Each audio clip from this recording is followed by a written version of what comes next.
Bonsoir. Cette exposition est un hommage à l'héritage visionnaire du prince Régnier III.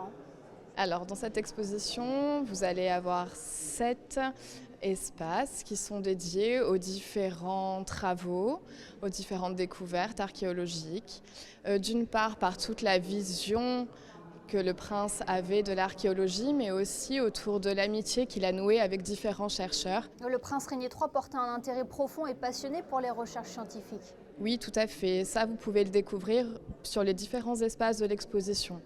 À la fois dans les espaces qui présentent les objets archéologiques, les différents sites archéologiques auxquels il a participé, mais également sur des archives qui ont été spécialement préparées et présentées par le musée d'anthropologie préhistorique de Monaco, qui viennent des fonds documentaires du musée, qui sont inédits et qui ont été restaurés à cette occasion. Alors, sous son règne, de nombreuses fouilles ont été menées. Est-ce que l'on peut en citer quelques-unes ? Vous avez des fouilles sur la grotte de l'Observatoire, des fouilles qui sont directement menées à Monaco. Donc vous connaissez très bien la grotte de l'Observatoire à côté du jardin exotique, ici au musée. Mais également des fouilles qui sont côté français ou côté italien. Et notamment des fouilles qui font l'objet actuellement d'études à nouveau par des spécialistes de l'Université Côte d'Azur et différents chercheurs au niveau national et international. Ces fouilles mobilisaient et mobilisent encore des chercheurs de renommée internationale. Tout à fait. Et avec des partenariats dans différents laboratoires nationaux, que ce soit dans l'archéologie sur diverses chronologies.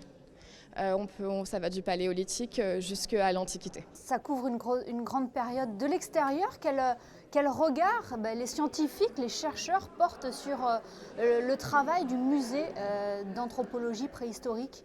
Le musée, c'est un musée vivant. C'est un musée qui a ouvert ses portes il y a 120 ans en arrière.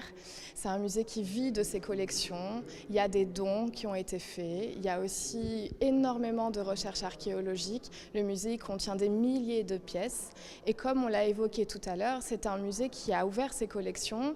Il est ouvert à tous les chercheurs qui veulent venir travailler sur les collections depuis son ouverture jusqu'à aujourd'hui. Et comme en témoignent les fouilles actuelles et la revalorisation des collections patrimoniales qui sont dans le stockage du musée, mais encore par les fouilles actuelles menées par les chercheurs du musée. Vous avez donc participé à la conception de cette exposition. Est-ce qu'il y a des choses qui vous ont marqué en la préparant ? De mon point de vue, moi j'ai participé en tant que chercheur. Et en tant que chercheur, j'ai été sollicitée pour présenter les travaux d'études de collections archéozoologiques qui ont été découvertes sur le site de Perthus II à Méailles lors des anciennes fouilles menées par Louis Barral et son équipe. Louis Barral, qui était l'ancien directeur du musée. Tout à fait. Et d'ailleurs, dans cette exposition, vous allez découvrir le lien d'amitié qui existait entre le prince et Louis Barral. On apprend aussi, mais même si on le connaît tous, ce lien d'amitié entre Monaco et la Corse, avec ce petit pont qui est fait avec le musée de sites archéologiques de Mariana. Tout à fait, exactement. Et le musée est très fier d'annoncer son partenariat avec le musée. Eh bien, merci beaucoup Manon Vullien. L'exposition Un prince, un musée est à découvrir au musée d'anthropologie préhistorique jusqu'au mois d'avril. Merci d'avoir été notre invité. Avec plaisir.